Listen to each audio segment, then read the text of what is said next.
महाकालेश्वर मंदिर परिसर विस्तार और सौंदर्यीकरण के पहले चरण में 316 करोड़ रुपए के निर्माण कार्य लोकार्पित होने के साथ ही अब दूसरे चरण के लिए तैयारियां शुरू कर दी गई। कलेक्टर आशीष सिंह ने दूसरे चरण के कामों के लिए 10 महीने का समय सीमा निर्धारित की है। इसके अलावा महाकाल लोक को महाकाल मंदिर प्रबंध समिति को सौंपने का फैसला हुआ। यहाँ का मेंटेनेंस, सुरक्षा व्यवस्था आदि सब कुछ महाकाल मंदिर प्रबंध समिति को करना होगा। गत दिवस कलेक्टर आशीष सिंह ने स्मार्ट सिटी कंपनी के अधिकारियों के साथ बैठक कर दूसरे चरण के कामों की समीक्षा की। इस बैठक में महाकाल लोक के रखरखाव और अन्य सुरक्षा के संबंधित कार्यों की समीक्षा की गई। कलेक्टर ने कहा कि महाकाल लोक में कुछ स्थानों पर लगे पक्के हैं, उन्हें शीघ्र ही बदला जाए। त्रिवेणी मंडपम में बेंचेस लगवाई जाए, पार्किंग स्थल पर साफ सफाई करवाई जाए तथा विद्युतीकरण का कार्य शीघ्र पूरा किया जाए। दूसरे चरण में होने वाले भूमिगत पार्किंग एवं हॉकर्स क्षेत्र निर्माण, नीलकंठ वन का विकास, महाकाल मंदिर नवीन प्रतीक्षालय, आपातकालीन प्रवेश तथा निर्गम मार्ग और रुद्रसागर पश्चिमी मार्ग के अंतर्गत किए जा रहे कार्यों की समीक्षा की गई। इसके अलावा रुद्रसागर पश्चिमी मार्ग के विकास के अंतर्गत भूमिगत अधोसंरचनाएं जैसे storm water drain, sewerage, gas pipeline, LT और एलटी चैम्बर आदि को भी बनाया जाएगा। इसका कार्य प्रारंभ हो चुका है।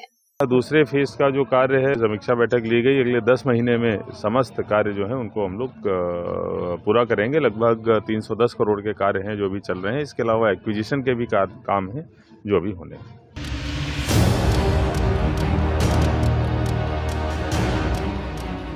दीपावली के त्योहार से ठीक पहले विनोद मिल की चाल के रहवासियों के लिए नई मुसीबत आ खड़ी हुई है। मिल की चाल में रहने वाले मजदूर परिवारों को जमीन का अतिक्रमणकारी बताते हुए उन्हें 18 अक्टूबर तक मकान खाली करने के नोटिस बांटे गए। नोटिस मिलते ही मजदूर परिवारों में हड़कंप की स्थिति बन गई। मकान खाली करने का नोटिस मिलने के बाद घबराए हुए मिल मजदूर परिवारों के सदस्य शनिवार की शाम विधायक पारस जैन के उत्तम नगर स्थित निवास पर पहुंचे। विधायक के सामने अपनी पीड़ा जाहिर की। विधायक को मुख्यमंत्री की घोषणा से भी अवगत कराया। मुख्यमंत्री ने घोषणा की हुई है कि जो व्यक्ति वर्ष 2018 तक जिस जमीन पर काबिज है उसे उसी जगह पर मकान बनाने तथा खुद का छत मुहैया कराई जाए। महासंकल्प घोषित कर रहा हूं, जिस गरीब के पास रहने की जमीन का टुकड़ा नहीं है उसको जमीन का टुकड़ा देके जमीन का मालिक बना के ही चैन की सांस लेंगे। हर गरीब की अपने रहने लायक जमीन तो हो। भगवान ने तो धरती सबके लिए बनाई है, लेकिन कई के पास नहीं है। हम देंगे, इसलिए आज का अभियान भी, और आज के अभियान में एक चीज जोड़ रहे हैं। अभी तक 2014 तक के जिनके कब्जे थे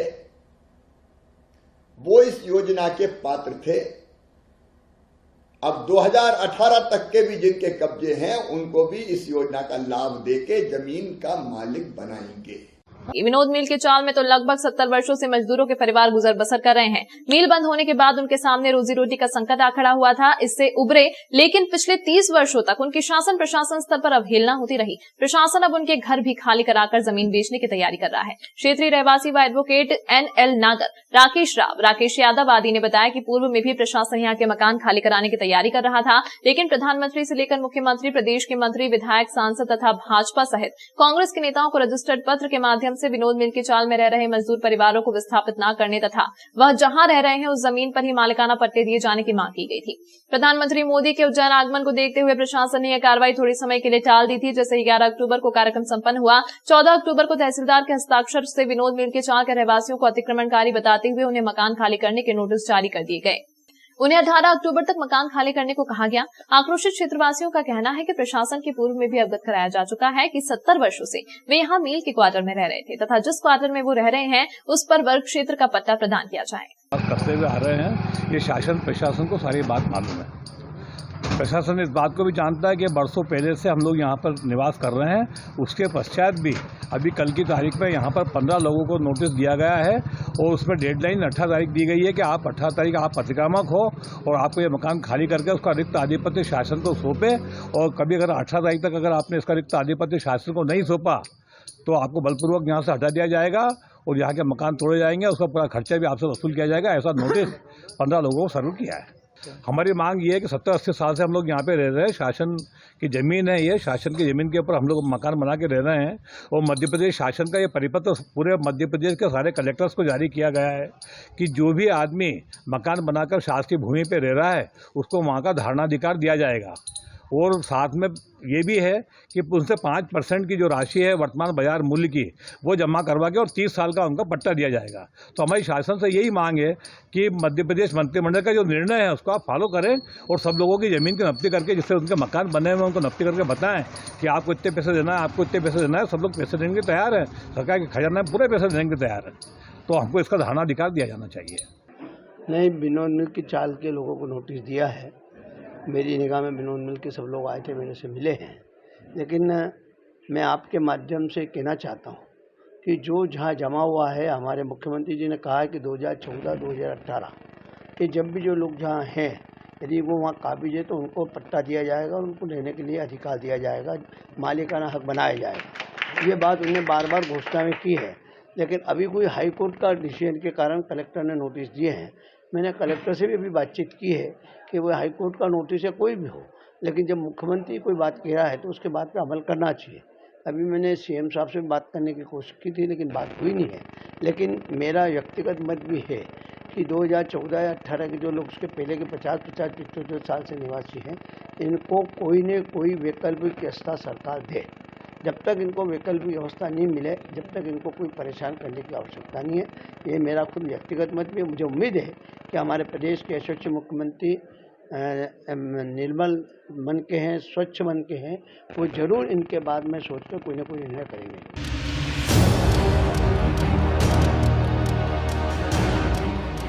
कोतवाली पुलिस ने पिस्टल की खरीदी बिक्री करने वाले 2 आरोपियों को दबोचा है। यह 16,000 रुपए में पिस्टल खरीद कर लाते थे और 18,000 रुपए में बेच देते थे। इनके खिलाफ मुकदमा दर्ज कर लिया गया है। क्राइम ब्रांच को तेलीवाड़े पर मोबाइल रिपेयरिंग की दुकान चलाने वाले विवेक पिता रंगलाल सोनी के पास पिस्टल होने की जानकारी मिली थी। इस आधार पर उसकी तलाशी ली गई तो उससे एक पिस्टल बरामद हुई। विवेक ने पूछताछ में बताया कि वह जिवाजीगंज थाना क्षेत्र के भैरूनाला में रहने वाला आशीष गुरट से पिस्टल लाया था। ऐसे में क्राइम ब्रांच ने उसे भी दबोचा तो 2 पिस्टल और बरामद हुई। आशीष निजी कर्मचारी है और नगर निगम में सफाई ठेकेदारी करता है। कोतवाली पुलिस दोनों से पूछताछ कर रही है। बताया जाता है कि आरोपी 15,000 रुपए में पिस्टल खरीद कर लाते थे और 18,000 रुपए में बेचते थे।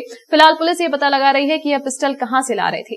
ये कल हमको एक सूचना थी कि थाना कोतवाली थाना क्षेत्र के अंतर्गत एक व्यक्ति है जिसके पास जो अवैध पिस्टलों का व्यापार करता है। तो जब हमने उसके ठिकानों पे दबिश दी तो वहाँ से हमको एक पिस्टल बरामद हुई। उसके पश्चात जब हमने उससे फर्दर पूछताछ की तो उसने बताया कि एक और व्यक्ति है जिससे उसने ली थी, जो जिवाजीगंज थाना क्षेत्र के अंदर रहता है। तो जब उस बीती रात जब उसके ठिकानों पे भी दबिश दी गई तो वहाँ से हमको 2 पिस्टल और बरामद हुई। तो फिलहाल अभी हम इसमें मामला पंजीबद्ध कर रहे हैं इन दोनों के खिलाफ और आगे की लिंक भी डेवलप कर रहे हैं कि आगे कहाँ से लेके आए थे और कहाँ किस किस को और इन्होंने बेची है।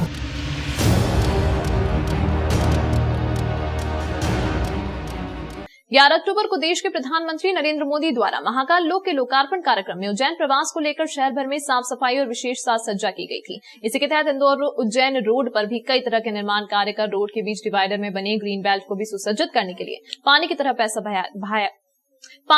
पैसा बहाया गया था। उज्जैन नगर निगम कर्मचारी कम पड़ने पर इंदौर से बड़ी संख्या में मशीनरी और कर्मचारी अमला बुलवाकर मात्र 2 दिन में ही प्रधानमंत्री के निकलने वाले पूरे मार्ग को सजाया गया था। काम जल्दी पूरा करने के टारगेट में इंदौर के कर्मचारी यह भी भूल गए कि रोटरी के बीच लगाए जा रहे पौधों को थैली से निकालकर रोपना है।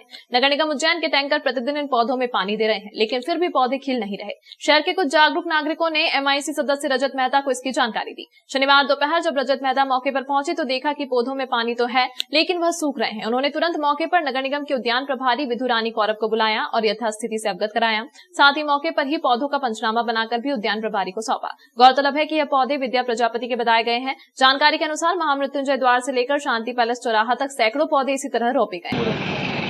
यहाँ पानी पहुँच पाया, क्षेत्र में घूमने वाले नागरिकों ने मैसेज किया था कि भैया यहाँ पे पानी तो 2 बार दिया जा रहा है, 3 बार दिया जा रहा है पौधों में, पर पौधे सूख रहे हैं। मैंने कारण क्या है तो बोले भैया आप देखोगे तो थैलियों के अंदर ऐसे के ऐसे पौधों को थैलियों के सहित ही रोप दिए गए हैं, जिससे वो ना तो फैल पाएंगे, ना उनकी जड़ें फैल पाएंगी और ना फैल पाएंगे और वो सूख रहे हैं। स्पष्ट हमने देखा है कि सूख रहे हैं। तो ये गलत तरीका था, जिसको भी लगाना था कम से कम थैली से हटा के उसको व्यवस्थित करना था। इतनी जल्दीबाजी में भी कार्य नहीं करना था। क्या काम है, क्या बात सामने आ रही है? मैंने संबंधित के रूप में माननीय कमिश्नर साहब को फ़ोन लगा दिया था और फिर उद्यान की प्रभारी विधु कौरव जी हैं, मैंने उनको बुला के मौका पंचनामा बना दिया है। उन्होंने बोला भैया मैं दिखवा के इसको आगे फॉलो कराऊंगी।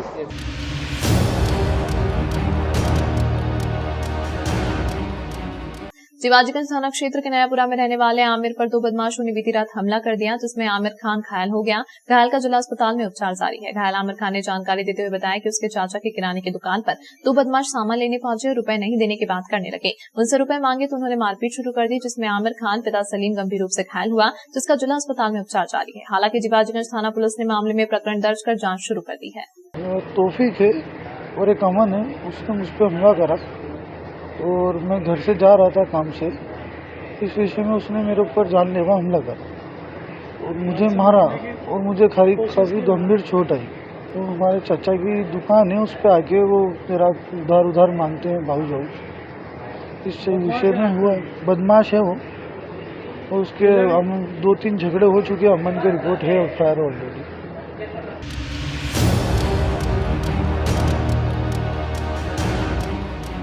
अमन जाधव पिता विनोद जाधव उम्र 24 वर्ष निवासी हरसोदन मक्सी रोड घटना थाना पवासा के आगे पीछे से मारी मोटरसाइकिल सवार ने मारी टक्कर। नाम सोहनलाल, पिता शोधन लाल, MPB के सरकारी क्वार्टर पर रहते हैं। MPB हेल्परी का कार्य करते हैं। कार्य कर घर जाते समय मोटरसाइकिल का बैलेंस बिगड़ने के कारण सामने वाली मोटरसाइकिल से जा टकराया, जिससे दोनों पक्षों को चोट आई है। जिला अस्पताल में उपचार के लिए भर्ती किया गया है। तो पवासा और शंकरपुर के बीच में पेट्रोल के पास में तो भैया ने क्या पीछे से टक्कर मार दी, तो गाड़ी क्या है कि बैलेंस नहीं बन पाया गाड़ी का और मैं गिर गया था। पवासा 7 थाने पे टकरा गई थी।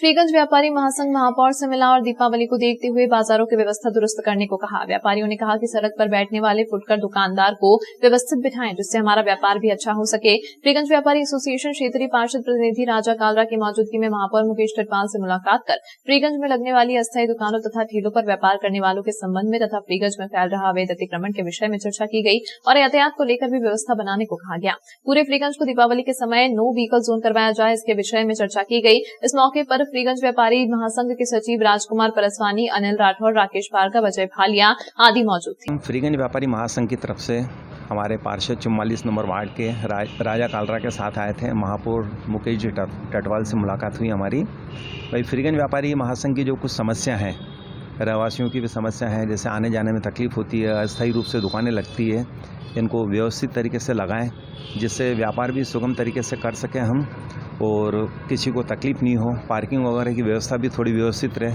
इसके लिए ज्ञापन देने के लिए आए थे हम।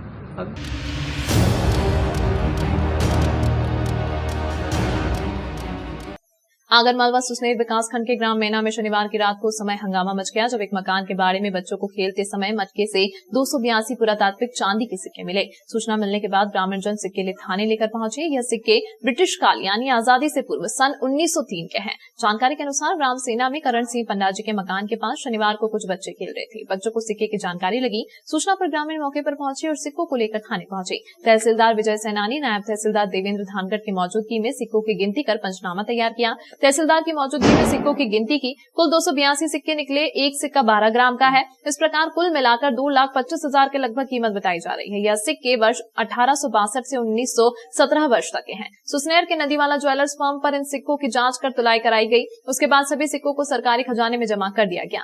अब मैना में सिक्के निकलने की घटना सामने आई है। खास बात यह है कि जिस तरीके से सिक्के माड़ा में मिले थे, उसी तरह से सिक्के ग्राम मैना में भी मिले हैं। जमीन की खुदाई में निकल सकती अन्य पुरातात्विक वस्तुओं के मामले में यह बात सामने आई है कि जिस तरह से ये सिक्के निकले हैं, उस जगह की अगर खुदाई करवाई जाए तो और भी पुरातात्विक वस्तुएं निकल सकती हैं। ब्रिटिश काली चांदी के सिक्के कुल 282 प्राप्त होने की सूचना पुलिस को प्राप्त हुई थी, जिसके तहत वहां से जब्त करके थाने पे लाए गए हैं और उसके बाद अभी ये अपने शासकीय कोषालय में जमा कराने की कार्रवाई की जा रही है। अभी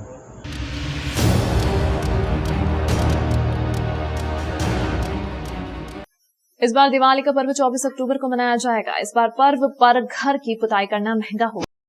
पेट्रोल, डीजल और केमिकल के दाम बढ़ने से डिस्टेम्पर के दामों में भी 15% तक की बढ़ोतरी हुई है। वहीं पिछले दिनों क्षेत्र में हुई बारिश के कारण कई लोग इस बार घर में पेंट कराने से दूरी बना रहे हैं। नवरात्र से ही लोगों के घरों में साफ सफाई और पुताई का काम शुरू हो जाता है। पेंट की दुकानों पर भी भीड़ लगने लगती है, लेकिन इस बार पेट्रोल व डीजल के दामों में हुई बढ़ोतरी ने पेंट कारोबार को भी प्रभावित किया है। पेंट्स के दामों में 15 से 20% तक की बढ़ोतरी के अलावा मेलामाइन प्राइमर, तारपीन के तेल का भी रेट बढ़ गए हैं। इनके बढ़ते दामों को लेकर कारोबारी भी परेशान हैं। पेंट करने के लिए इस्तेमाल किए जाने वाले ब्रश और रोलर भी 5 से 10% बढ़ोतरी के साथ बाजार में बिक रहे हैं। लोगों का कहना है कि इसी तरह से रेट बढ़ते रहे तो घर की पुताई करवाने से अगले साल दूरी बनाना पड़ सकती है।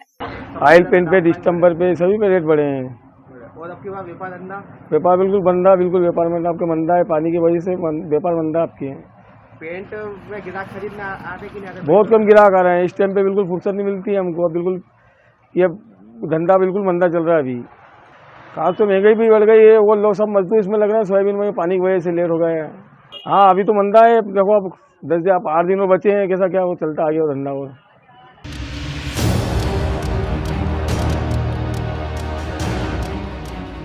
आगरा मुंबई राष्ट्रीय राजमार्ग पर ब्यावरा पचोर के बीच स्थित ग्राम दूधी से 8 कंजर 4 मोटरसाइकिल पर दो कैन शराब बेचने के लिए निकले। पंचमुखी मंदिर के पास पहुंचने की जानकारी मिली। थाना प्रभारी द्वारा 2 पुलिस टीम गठित की। दोनों टीमों द्वारा पंचमुखी मंदिर के पास घेराबंदी की गई। 4 मोटरसाइकिलें जिन पर 2 व्यक्ति बैठे हुए थे, 2 कैन बंधी हुई थी। पुलिस को देखकर 6 लोग मोटरसाइकिल छोड़कर अंधेरे का फायदा उठाकर नदी के सहारे भाग गए, जिनका पीछा टीम द्वारा किया गया। दूसरी टीम द्वारा 160 लीटर शराब, 32,000 रूपये एवं 2 मोटरसाइकिल 70,000 रूपये जब्त कर आरोपी कुलदीप छाड़ी दूधी को गिरफ्तार किया गया एवं 160 लीटर शराब, 32,000 रूपये, 2 मोटरसाइकिल, 1,20,000 रूपये जब्त किए गए हैं। दोनों टीमों द्वारा आरोपियों के विरुद्ध अपराध आबकारी अधिनियम एवं 598/22 धारा आबकारी अधिनियम के तहत पंजीबद्ध कर विवेचना में लिया गया। कार्रवाई करने हेतु आदेशित किया गया है। इसी के परिपालन में सूचना प्राप्त हुई थी कि दूधी ग्राम के कुछ कंजर हैं जो 7-8 की संख्या में 4 मोटरसाइकिलों से पंचमुखी हनुमान मंदिर के आसपास आकर शराब पटाने वाले हैं। इसी पर से 2 टीमें बना के रवाना की गई थी और टीमों द्वारा घेराबंदी करके जब दबिश दी गई तो इसमें टीम के द्वारा 2 कंजरों को एवं 4 मोटरसाइकिलों के साथ कम से कम 8 केनें जो थी कच्ची शराब की भरी हुई, उनको जब्त किया गया है। आरोपियों के विरुद्ध अपराध पंजीबद्ध किया जाकर जो शेष फरार आरोपी है उनकी तलाश की जा रही है, उन्हें भी जल्द से जल्द गिरफ्तार किया जाएगा।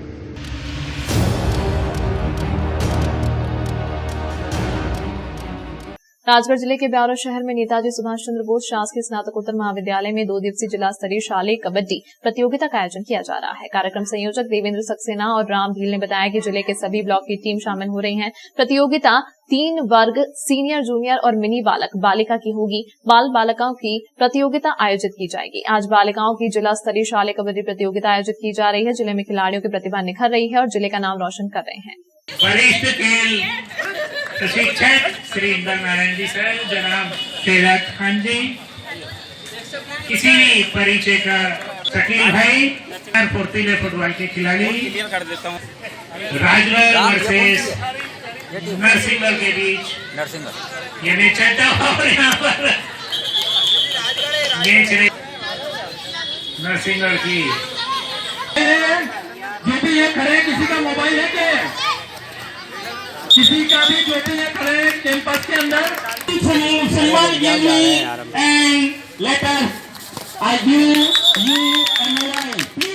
ब्लॉक से यहाँ टीम आई है। जीरापुर खिलचीपुर, ब्यावरा, नरसिंहगढ़, सारंगपुर, राजगढ़, ब्यावरा, सभी ब्लॉक से यहाँ टीम आई है। सर यहाँ जो बच्चे चयनित होंगे ये आगे कहाँ जाएंगे फिर? ये जिला स्तरीय प्रतियोगिता है और यहाँ से एक टीम बनेगी हर वर्ग से। 14 अंडर 14, अंडर 17 और अंडर 19 बॉयज़ की और गर्ल्स की, ऐसे 6 टीम बनेगी, 3 बॉयज़ की, 3 गर्ल्स की। और ये टीमें नसरुल्लागंज में जो संभाग स्तरीय प्रतियोगिता है अगले माह शायद, तो उस प्रतियोगिता में ये बच्चे जो यहाँ चयनित होंगे वो शामिल होंगे। जिला स्तरीय शालेय खेल प्रतियोगिता के अंतर्गत कबड्डी प्रतियोगिता शासकीय पीजी कॉलेज में आयोजित की जा रही है। कल बालक की प्रतियोगिता आयोजित की गई थी और आज बालिका की है। ये 3 वर्ग में आयोजित है, अंडर 19, अंडर 17 और अंडर 14 ग्रुप में। जिले के सभी ब्लॉकों की गर्ल्स और बॉयज़ की टीम यहाँ प्रतियोगिता इसमें शामिल हुई है। इसके बाद बच्चों का चयन कर इसको संभाग स्तर के लिए भेजा जाएगा। जो अच्छा उत्कृष्ट प्रदर्शन के आधार पर बच्चों का चयन किया जा रहा है और इस आयोजन में पूरे सभी शासकीय और अशासकीय विद्यालय के छात्र छात्राएं इसमें प्रतिभागी रहे।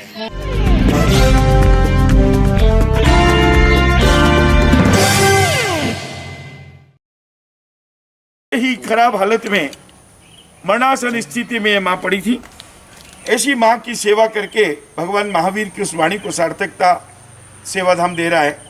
भगवान महावीर ने कहा है कि जिसने दुखियों को जाना उसने मुझे पहचाना। आज हमारे बीच जैन समाज के गौरव श्री पारस जी कटारिया हमारे साथ उपस्थित हैं। नमो अरिहंताणम नमो सिद्धाणम नमो आयरियाणम। और ये बहन जो उड़ीसा की है, उस अपने नन्हे बच्चे के साथ जिला प्रशासन के माध्यम से सेवाधाम पहुंची है।